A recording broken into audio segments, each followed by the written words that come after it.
Sa video na ito ay pag-uusapan po natin ang mga mainit na balita dito po sa mundo ng cryptocurrency at Web3 dito po sa Pilipinas mula noong June 16 hanggang June 22, 2025. May mga bagong patakaran po na inilalabas ang ating SEC, yan, at may babala tungkol sa mga lumang post na maari pong maging dahilan ng paglabag at pati na rin ang balita tungkol po sa crypto tax framework na ipapatupad po ng DOF. Mayroon din pong mga rebranding events sa ibang bansa at isang hackathon win para sa Web3 Bulacan. Kaya kung isa ka pong crypto trader, investor, content creator, or tech enthusiast dito sa Pilipinas, siguradong importante po ito para sa iyo. Kaya yan, bago po tayo magpatuloy ay pakibasa na lamang po muna ang disclaimer dito sa ibaba ng ating screen. Ayan, ang source po ng ating balita rito ay ang Bitpinas. Kaya yan, simulan po natin sa kung ano po ang babala sa mga lumang crypto post na baka lumabag sa bagong batas ng SEC. Ayon po kay Attorney Rafael Padilla, kahit na lumang post pa yan, kung hanggang ngayon ay nakapublic pa at may kinalaman sa pagpupromote ng mga unregistered crypto platforms or assets, pwede pa ring masabing may continuing violation ito. Ibig sabihin ay kahit hindi retroactive ang batas, may epekto pa rin sa kasalukuyan kung hindi tinanggal ang content. Sabi pa ni Attorney Padilla, saklaw ng bagong CASP rules ang kahit live streams or educational content basta mukhang promotional. May posibilidad daw na ito ay magdulot ng chilling effect sa crypto education sa bansa. Dahil baka matakot na ang mga content creators na magbahagi ng kaalaman tungkol sa crypto. Ayan, kaya kung isa ka pong influencer or gumagawa ng crypto content, panahon na para i-review mo ang iyong mga lumang post. Kaya, ayan, pero paano naman kaya yung mga dati ay content creators, ayan, pero nag-quit na. Tapos nawalan po sila ng access sa kanilang account kasi pinabayaan na. Ayan, kung pag minsan is ganyan din po ako kung pinapabayaan na ako. Pinapabayaan ko na yung aking account. Yan, kung wala na talaga akong interest. At sa kadalasan ay nakakalimutan ko yung mga password or access sa mga ito. Ayan, yan po yung tanong natin dyan. Pero ayan, maghintay na lamang po tayo kung ano po yung ilalabas nila kasi hindi pagkaanong malinaw. Ayan, kasi yung mga lumang post na yan is syempre baka hindi na active yung mga nagmamay-ari ng mga lumang post na yan.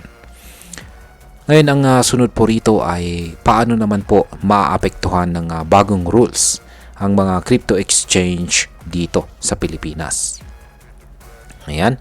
Nitong June 17, 2025 ay isa pong webcast ang ginawa ng Bitpinas na may pamagat na The Future of Crypto Exchanges in the Philippines. Dito ay pinag-usapan po kung paano magbabago ang galaw ng mga local at saka foreign crypto platforms dahil sa bagong regulasyon mula sa SEC. Meron pong mga bagong requirements na dapat sundin ng mga exchanges gaya po ng licensing, marketing restrictions at saka compliance. Pinag-usapan din po dito ang mga hadlang na posibleng kaharapin ng mga foreign exchanges gaya ni Binance kung gusto po nilang pumasok sa ating market. Ang magandang bahagi ng usapan ay ang paghimay sa kung paano pwedeng makialam ang Filipino crypto community para tulungan ang industriya na umunlad habang sinusunod ang batas. Ayan. Ngayon, ang sunod naman po ay ang tungkol sa crypto tax framework. Ayan. Na-content na rin po natin ito. Ano kaya ang ibig sabihin ng crypto tax framework na ito na ipapatupad ng DOF? Ito ang isa sa pinakamalaking balita ngayong linggo. Inannounce po ng Department of Finance na sasali ang Pilipinas sa tinatawag pong Crypto Asset Reporting Framework or CARF na target pong ipatupad pagsapit ng taong 2028. Layunin po ng CARF na maging global standard sa crypto tax reporting. Ibig sabihin ay magkakaroon po ng automatic sharing ng impormasyon tungkol sa crypto transactions sa pagitan ng mga bansa para mapigil ang tax evasion at money laundering. Ayon po kay DOF Secretary Ralph Recto, umabot na sa halos 6 trillion pesos ang nai-invest ng mga Pinoy sa crypto. Kaya kailangan daw ng mas matibay na sistema para ma-monitor ito ng tama. Kung trader ka or investor, asahan mo na darating po ang panahon na mas magiging mahigpit ang pag-report sa crypto earnings mo. Ayan, ngayon ay sunod naman ay tungkol po dito kay Binance. Ayan, totoo bang naghahanap ng trabaho or jobs? Yan, itong si Binance dito sa Pilipinas. Nagulat ang crypto community nang lumabas po sa LinkedIn ang halos 92 jobs listing na may tag na Metro Manila. Pero agad din itong itinanggi ni Binance. Sabi po ng kanilang spokesperson, maaring epekto lamang ito ng geo-targeting ng LinkedIn para sa mga remote jobs. Wala raw po silang active hiring sa Manila sa ngayon. At hanggang June 2025, nawala na rin ang mga listings. Kung umaasa ka pong makapasok kay Binance, mukhang wala pa silang konkretong plano na mag-expand. Ayan, mag-expand dito sa Pilipinas sa ngayon. Yan, sunod naman ay ang tungkol sa Spark Point. Yan, sa Super AI Singapore. Yan, ano po ang ginawa ni Spark Point sa Super AI Singapore 2025? Si SparkPoint ay isang kumpanyang tubong Bicol at dumalo po sa Super AI Singapore 2025. Isa itong malaking event na may mahigit 7,000 attendees at saka 1,000 na AI companies mula sa buong mundo. Kasama po nila ang mga kilalang personalidad tulad ni Ginoong Edward Snowden at saka Ginoong Balahaji Srinivasan. Ayan. Kilalang kilala natin ito, si Ginoong Balahaji Srinivasan. Yan, siya po yung isang taong nagpredict na si Bitcoin ay aabot ng $1 million. Yan, itong mga nakalipas na taon. Pero, ayan, nakipagpustahan pa siya. Pero, ayan, natalo din po siya.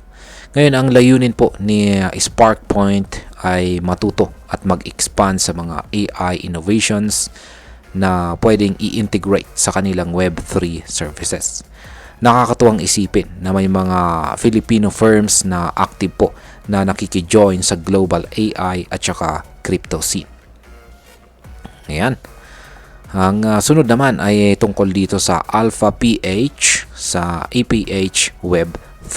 At yan, tanong po rito is bakit po sila nag-rebrand? Mula sa Alpha PH ay naging APH Web3 na.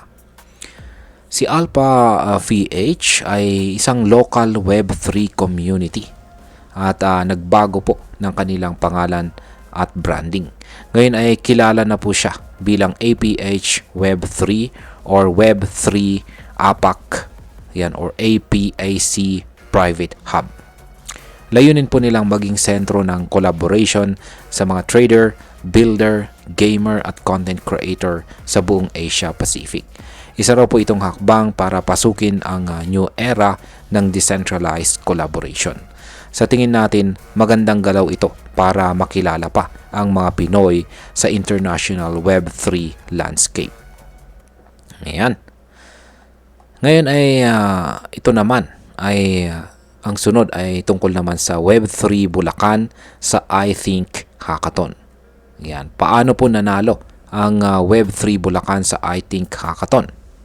Ang project na Skill Mint na pinangungunahan ng members ng Web3 Bulacan na si Morvile ay nanalo ng 3rd place sa I Think Hackathon 2025. Ito po ay bahagi ng Philippine Blockchain Week. Layunin po ng Skill Mint na tulungan ang mga ICT students na magkaroon po ng blockchain verified credentials para sa kanilang skills. Gamitin ang platform, pwede po silang sumali sa events, kumita ng tokens at magkaroon ng community involvement. Napakahalagang project po nito, lalo na sa mga kabataang nais sumabak sa blockchain industry. Yan. Sunod naman ay si DynaQuest. Yan. Bakit naman po siya nag-rebrand na rin? Yan. At ano po ang kanilang bagong focus? Si DynaQuest, dating kilala sa BPO industry, ay nag-shift sa artificial intelligence. Ngayon ay kilala na siya bilang DynaQuest AI. Ang bagong layunin po nila ay magbigay ng AI-powered front desk services para sa mga professionals tulad ng mga doktor, abogado at saka financial advisors. May mga branded services na rin po sila tulad ng Dental Quest AI at Legal Quest AI. Malinaw na pinipili ng DynaQuest na yakapin ang AI revolution para maiba ang kanilang direksyon sa negosyo. At ayan yung mga balita natin. At ngayon ay pag-usapan po natin ang posibleng epekto nito para sa atin bilang mga Pinoy crypto enthusiast. Ang kabuuan ng mga balitang ito ay nagpapakita na lumalalim na talaga ang involvement ng gobyerno sa crypto space.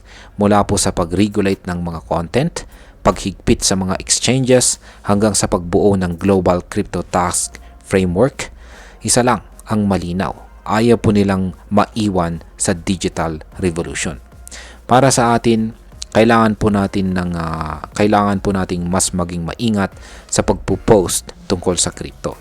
Dapat legal ang mga platforms na ginagamit natin at higit po sa lahat, dapat po nating asahan na sa mga susunod na taon ay magiging bahagi na ng buwis ang ating crypto earnings. At bilang panghuli, ang masasabi ko naman tungkol dito ay para sa akin, magandang sinyalis po ang lahat ng ito. Ibig sabihin ay kinikilala na ng pamahalaan ang crypto bilang seryosong bahagi ng ating ekonomiya.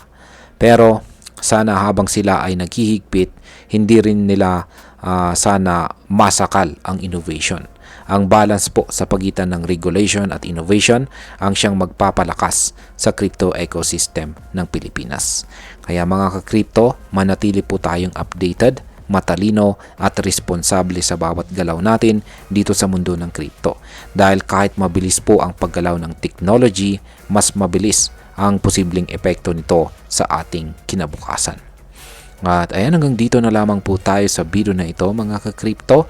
Marami pong salamat sa panonood. Ingat po tayo lagi at God bless po sa ating lahat.